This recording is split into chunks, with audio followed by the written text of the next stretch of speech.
Hey there! This video is not going to be anything like you're used to receiving from me. I don't know if you personally think that our backgrounds and all of the videos that you've seen us put together are really cool. I think they're amazing, they're fabulous. I've lived in a very cool place for the last 2 years to build Learn Grant Writing into what it is today, but that chapter is ending, and it has ended with quite a boom, literally. So I lived through a gas leak explosion in one of the tiny houses, the tiny house that Alex and I were using as our office. So I'm going to walk you through and show you basically what happened. I'm going to take you over there. It's going to be quite an adventure for all of us, and hopefully not too triggering for me. So I wanted to give you a little bit of background context, hence my notes, trying not to be a perfectionist here, on how we got to this point. So 2 years ago, I went to my first ever conference on how to create an online course. That honestly is a whole nother story that I need to share publicly as well, in terms of a pretty insane experience I had there. But for now, just track with, that's where I was inspired to write a book and build a course. So I came out here in April. It was like it is now, tons of snow. I'm a skier. I thought literally this place is heaven. I need to live here. Small town, Valdez, Alaska is about 4,000 people. It just reminded me a lot of the hometown I grew up in, Wyoming. I thought this is where I can come. It's peaceful, it's quiet. I can build my business. I can put my head down and grind, and I'm not going to have the distractions of the big city, Anchorage being the big city. So did that, moved out here, and started writing my book. So that would be the first edition of this book, the one that has a lot of teal and green. It was an amazing experience, and literally developed the first online course. It's not entirely true. I actually had built one originally, and it was a complete disaster. But the one that actually people bought. So this place that I'm at, and I'll slice in some photos so you can see it. This place has been transformative for me. It's really quiet. I have dug in deep. I have put in long hours, late nights, long weekends, just grinding to try to build something that would be sustainable and help people and really make a difference in the world. And I'll tell you what, consulting is a lot easier of a business to figure out than this one, but thankfully we've gotten that far. So how this all kind of came to be is I was dating this amazing man who just was absolutely a visionary thinker, right? I'll just give you an example. He'd said to me one night, we're debriefing about our day, and he said, "Now Meredith, before you hit 50 million in revenue, be sure you fill out this form for your taxes so that blah, blah, blah." I don't even remember what it was. And I thought, you think that I can build a company that does 50 million in revenue? Like, that's beyond anything I've even ever considered for myself, and frankly, I even do now. But he was thinking so big for me because he saw my potential, and being around someone that thought in that kind of a way helped transform and grow me into the woman entrepreneur that I am now. So fast forward, I'm launching this brand new online course. COVID hits. We're getting inundated with requests. Many of you know the story. And I decide I end up hiring like 7 of the students that were in my program, the star performers that I thought stood out, and honestly people that had potential that hadn't even finished the training. So brought them all on board, closed a bunch of work to do grant writing consulting, and running a course business along the side that had like 250 people in it. It was crazy. So obviously I couldn't do all of that, and that's why Alex came into the picture. So the background story on how we met is a really cool story. You can go find that elsewhere. But essentially she started part-time, 5 hours a week, and just project managed all consulting work, while I ran the course business and just did some quality control with the grants that the team was running. So that was basically 2020, April, through, I guess, to this point. But so last fall was 2021. I feel like COVID just made years a bit of a blur. This fellow I was telling you about that I was dating, that I definitely considered to be like the guy, I'm gonna marry him, he's my person. He wanted to go back to grad school. Also in that amazing moment in life which we all go through, which is like, what do I do with my life? How do I reinvent myself? What am I gonna do? So I supported him in that, and we moved to Boston. So I actually was there all fall. It was really fun. I had a blast. I was super healthy, biked everywhere. We didn't have a car, we just biked. Just ate amazing food, traveled and did had some neat experiences, was super introspective. I read a ton of books. I was reading like 3 books a week. It was great. But in that trip, we also discovered that, frankly, our life paths were not going to be able to keep walking the same path together, and we wanted different things, right? Like, I belong in Alaska. Do I just look at, like, I am an Alaska girl. I belong here. And that wasn't what he wanted all the time, right? And I want a family, I want kids, I want all those things. So we split, and I bought a car and literally drove it from Boston to Seattle. Now, there was a break that occurred in that drive, and I saw my family in Wyoming for a month, etc. But what ended up happening, pretty much the day I left Boston, I lost my voice. So the voice you're hearing right now is 85% my voice, but it's not the voice that I know, the one that I film with abundant energy. And I have had it go away periodically through the last couple of months, to the point I had to even cancel my first ever coaching call for those that are in the collective. Couldn't film YouTube videos. If you were wondering why are your videos sucking lately, that was why, because I literally could not film them. I didn't have a voice.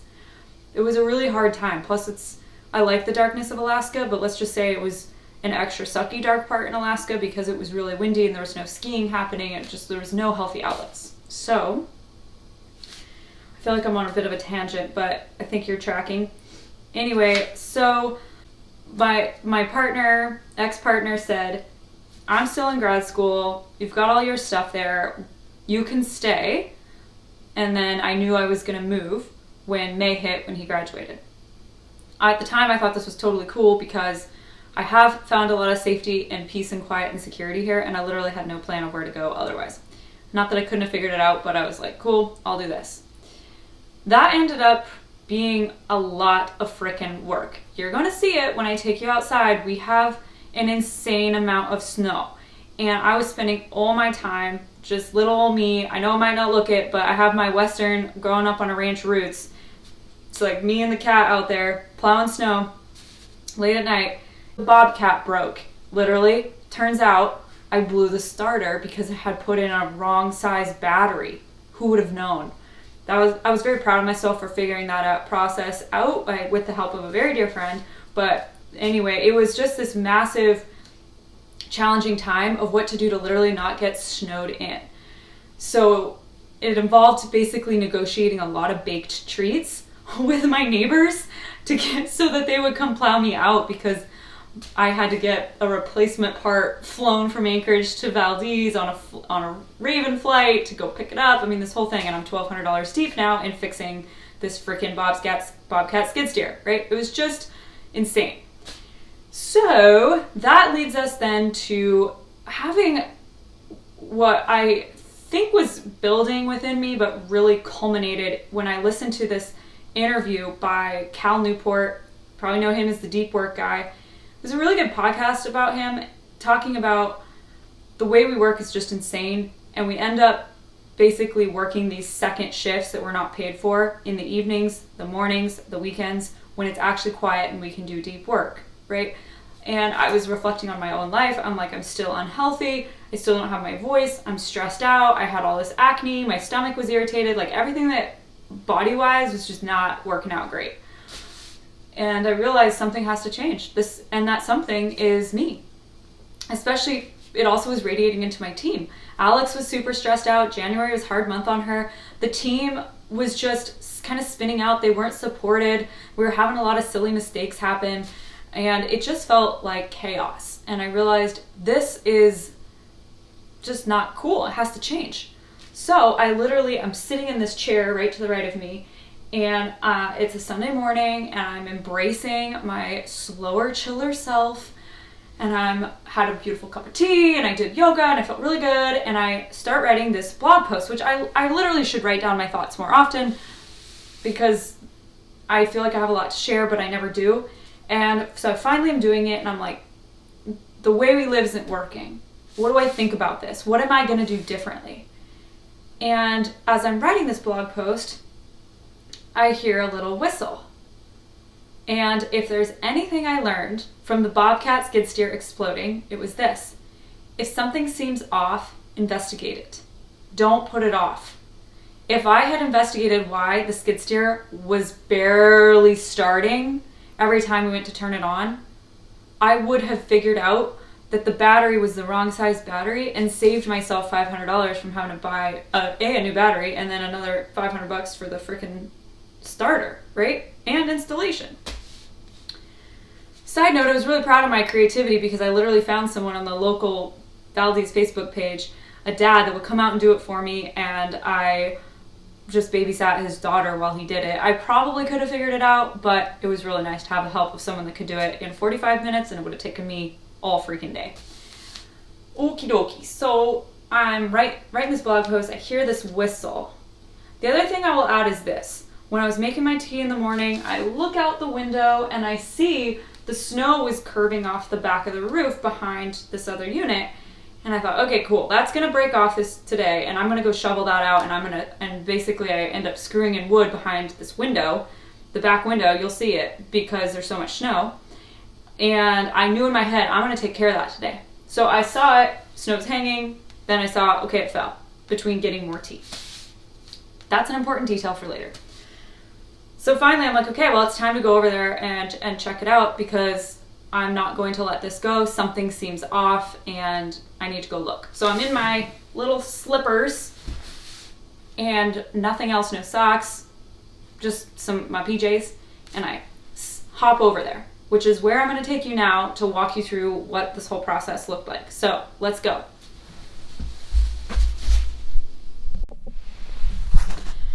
Hi. All right, we're going to see if this works out to follow you, bring you along selfie style. You like how I got a company hat to do this? So as you can tell, there's a lot of snow here. This is literally what it looks like here. The view is usually spectacular. It's sort of clouding in because another storm is coming. But anyway, so this is the place, the tiny house that I was using as an office.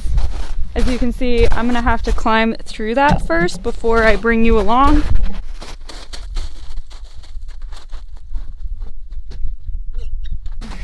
So here we are, tiny house. This is weird. Okay, here we are. So what happened is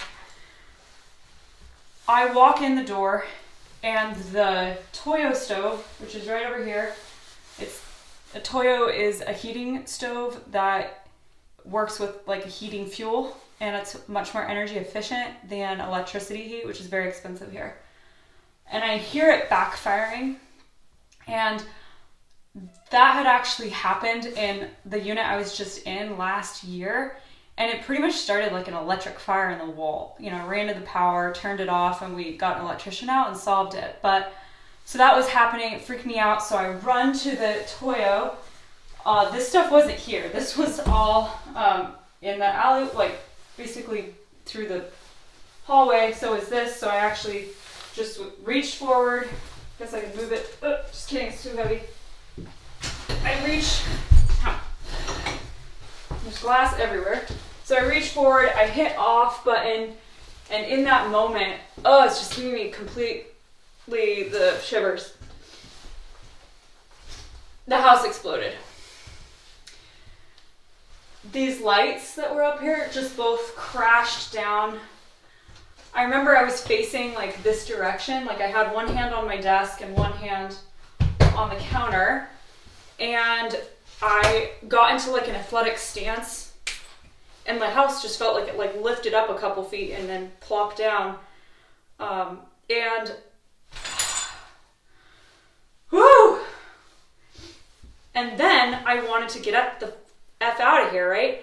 And I felt like I couldn't move. I don't know if you ever have those dreams where you realize you can't run and you wake up like trying to run and you feel like you're in sludge or slime. That's what it felt like, and I believe the reason it felt like that is because the propane explosion was so big that it kind of like sucked all the air out of here and made it so I literally felt trapped.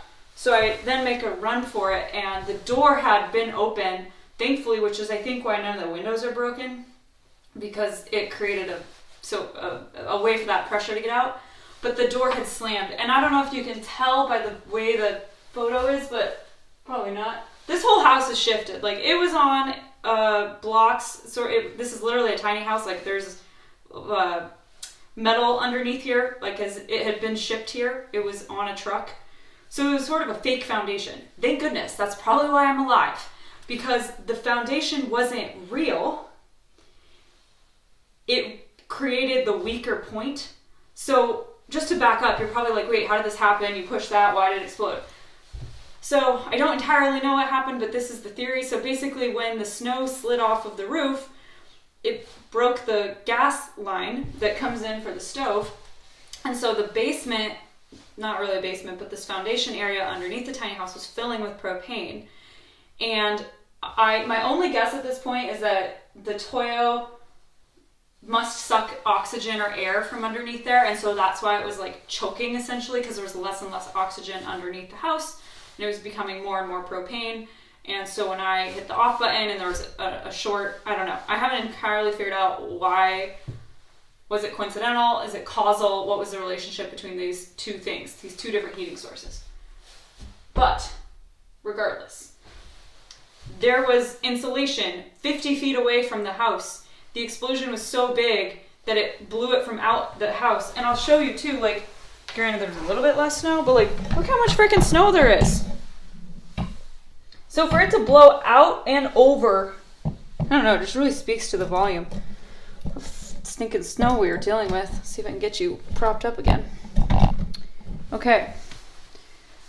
So that's my desk. I need to get it out of here. And I'm moving. So it feels weird when I see YouTube videos that are filmed in this beautiful place. You probably are going to recognize that gorgeous background, right? We really set it up so that we could film a ton of content. And it's weird to me because they're rolling out and I'm like, this is just not entirely truthful about what this situation is.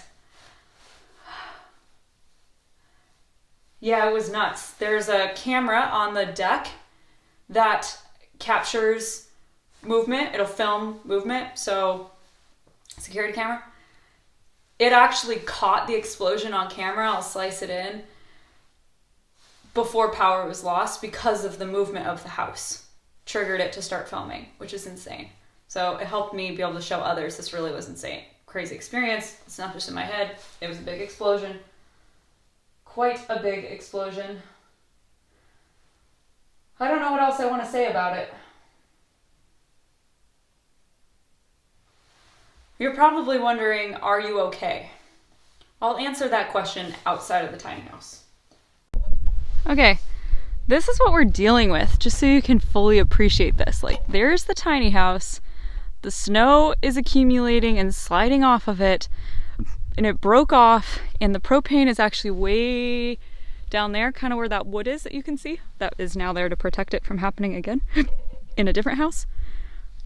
So you can see the effect of how much freaking snow we get. I mean, look at this thing. It's ready to just break off and be absolute chaos. All right, now to answer the question that I'm sure you're wanting to ask. Are you okay? All right, look at me. I'm here, all in one piece. I'm not missing any limbs. So yes, I'm doing great. But I definitely have my first exposure to PTSD. Probably the most vivid experience would be the day after, so I definitely stayed at Alex's that night. I was way too freaked out to be here. And the next day, I was back here. I was packing for a trip because I was leaving. I needed to just get out of town. And I'm sitting in the bedroom, just packing. She comes in, apparently says hello, everything. Usually you can hear someone walking across the deck. It's loud. And behind her, the door slams. And in that moment, I scream, bloody murder. I'm on the floor, and I can't get off the floor for, I don't know, 10 minutes. Like, I freaked out. It was out of body. That door slamming was the same sound of that door slamming when the house exploded. And so that really sucked. And My dreams thereafter were just insane. A lot around like telling people to get out of a place or don't touch the Toyo and all this weird stuff. And I left here and my dreams have been getting better and better to the point that I actually wasn't having any weird nightmares. Last night was my first night back here just because I'm ready to start gathering all my stuff, pack up, move out.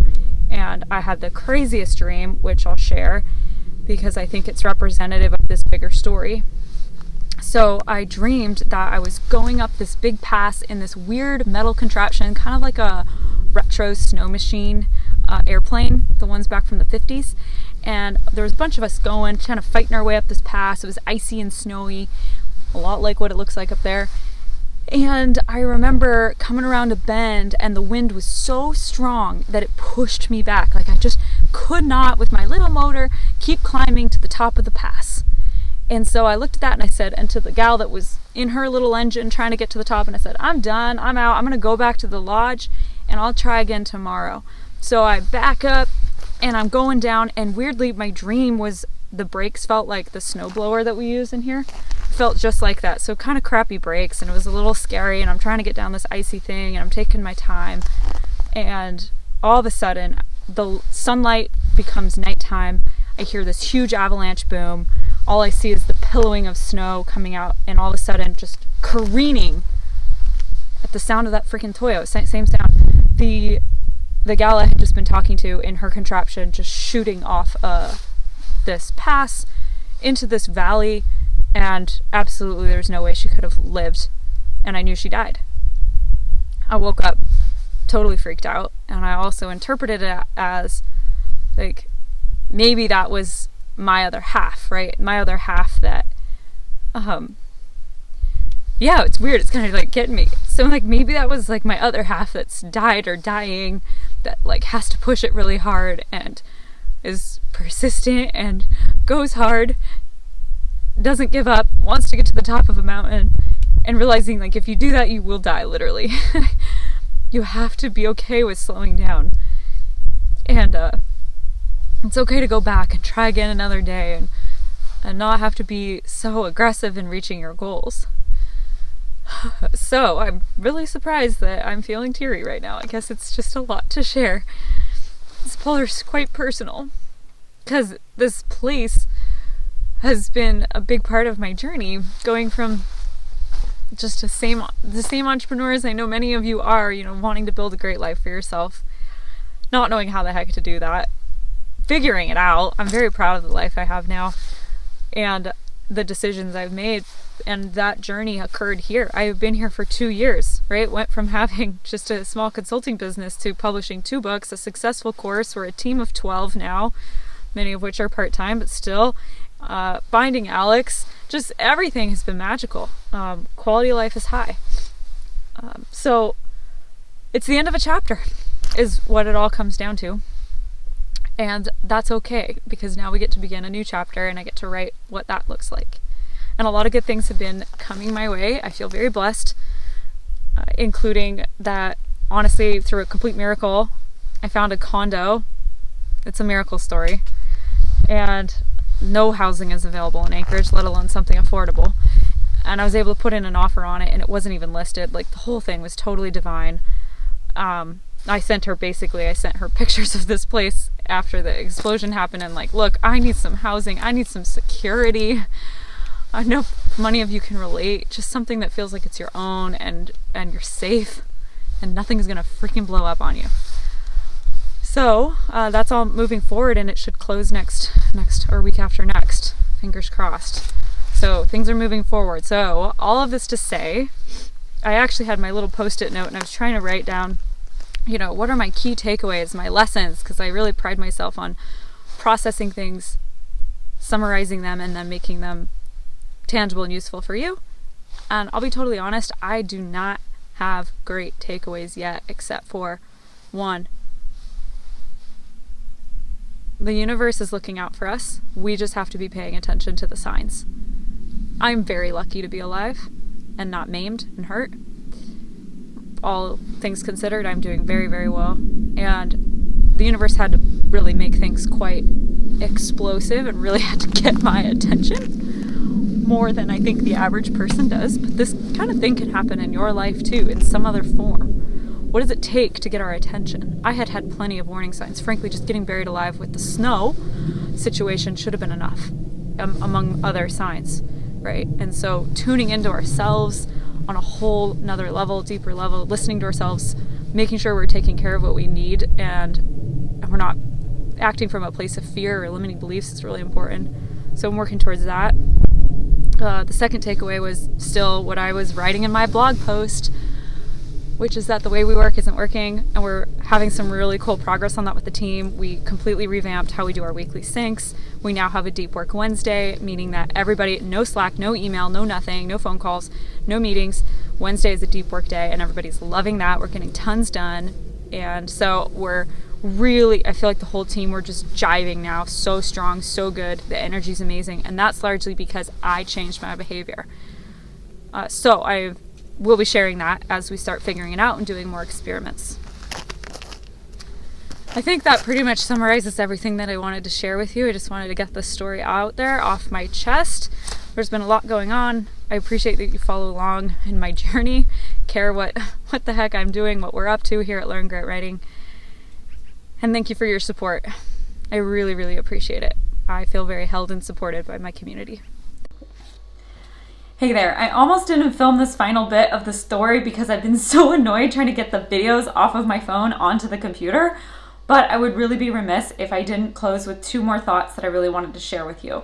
Number one, I owe a lot to grant writing unicorn Ressel Yu. Ressel had heard about everything I'd been going through before the house explosion, reached out and said she would provide a complimentary basically body code. I was just looking at how she describes it on her website because it's a little bit hard to put words to, but she's this emotion code certified practitioner. I'll share the link. But basically, I didn't really know what to expect. We scheduled the call weeks before, and the call then was Monday, the day after the house explosion. House explosion was February 13th. So it's Valentine's Day, and here's this amazing gift from her to do this with me. And so I'm laying down on Alex's bed and she asks me a little bit and she says, honestly, Meredith, it sounds like your heart wall is up and it's affecting your ability to fully experience things.